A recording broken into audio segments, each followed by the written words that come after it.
All right, today we are tackling something huge. We're going to try and summarize the entire book of Genesis. Yeah, the whole thing.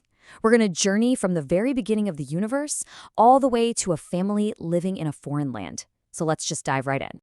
It all starts with maybe the most famous first line ever written.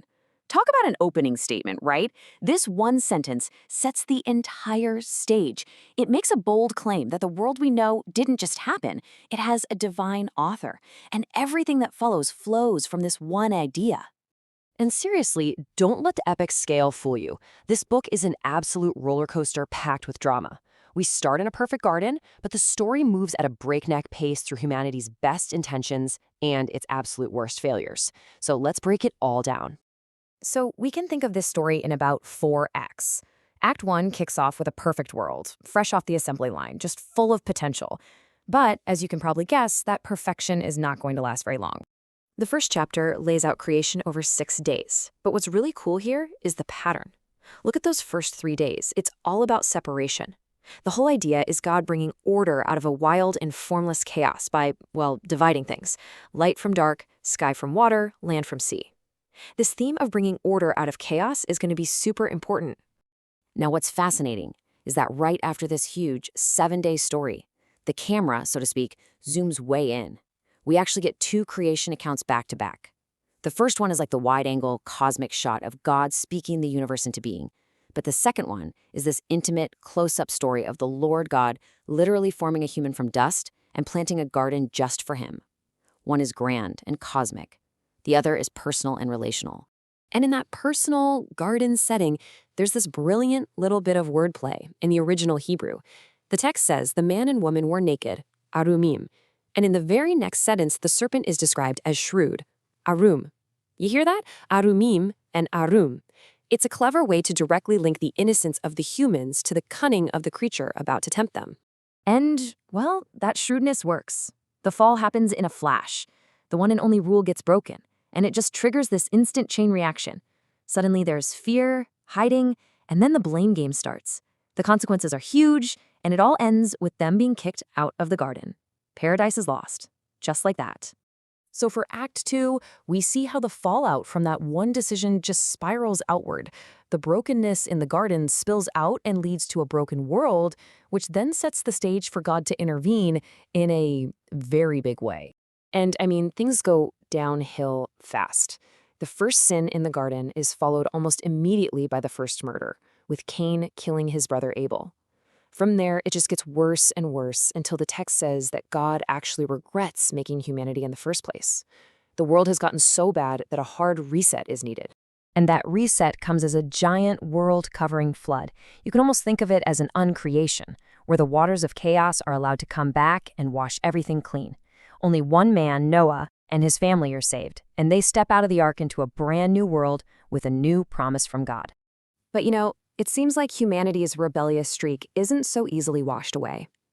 After the flood, people start to gather together again, and they have this new, grand ambition. This quote says it all. They want to achieve unity and fame on their own terms, to make a name for themselves without any help from above. So they start building this thing, the Tower of Babel, to keep themselves united and make themselves famous. And here's the ultimate irony. The very thing they did to avoid being scattered is exactly what gets them scattered. God confuses their language, they can no longer work together, and they spread out across the world. The very thing they were afraid of. Now, this scattering marks a huge pivot in the story. The camera pulls back from focusing on all of humanity and zooms in hard on just one man and his family. The whole story shifts from judgment to promise. And this is where a really crucial concept gets introduced, the covenant. It's basically a binding, sacred promise. After all these failures, in the garden, before the flood, at the tower, God tries a new approach. Instead of a universal rule, he makes a personal, binding promise. And the person who receives this promise is a man named Abraham. The covenant has 3 main pillars. God promises him land, a nation of descendants too numerous to count, and that through him the whole world would somehow be blessed. This 3-part promise is the engine for the rest of Genesis, and really the rest of the entire Bible. But here's the dramatic tension. As soon as the promise is made, it's immediately tested. A famine drives Abraham out of the land he was promised. His wife Sarah can't have children, which makes the descendants part seem impossible. There's constant family drama. And then, in the most intense test of all, God asks Abraham to sacrifice Isaac, the one son who is supposed to carry the promise forward.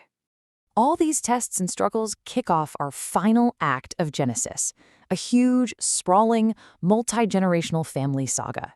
This is where that big divine promise gets all tangled up in some very messy, very human drama. We're talking deception, rivalry, the whole shebang. The main conflict for the next generation is pretty much perfectly captured in this prophecy about twin boys. Now you have to remember, in their world, the firstborn son gets everything. So to hear that the older will serve the younger, that is a recipe for a lifetime of rivalry between these two brothers, Jacob and Esau. But the family drama really hits its peak with Jacob's favorite son, Joseph. His life is just an unbelievable roller coaster. I mean, he goes from being the favorite son to being betrayed and sold into slavery by his own brothers. Then he's a prisoner in Egypt, but he rises all the way up to become the second most powerful person in the whole country, all because he can interpret dreams. And this all leads to one of the most incredible turning points in literature. Years go by, a terrible famine hits the land, and who has to travel to Egypt to beg for food? You guessed it, Joseph's brothers. They have absolutely no idea that the powerful man they're about to bow down to is the very same brother they left for dead all those years ago. So the book's climax isn't about revenge, it's about forgiveness. Joseph reveals who he is, and instead of payback, he offers grace. The family is finally reconciled, and he uses his immense power to save them all, moving the entire family to Egypt so they can survive the famine and thrive. And this is where the book of Genesis leaves us. It's a massive cliffhanger. The family, the bearers of God's big promise, they're safe, but they aren't in the promised land. They're living as guests in a foreign empire. The book closes with Joseph's death, his body placed in a coffin in Egypt. So just think about that incredible arc, from a perfect garden at the dawn of creation, all the way to a coffin in Egypt. It's a journey that perfectly sets up the next book in the story, the book of Exodus. What began with God walking with people in a garden now ends with the hope of a promise, waiting in a coffin in a foreign land.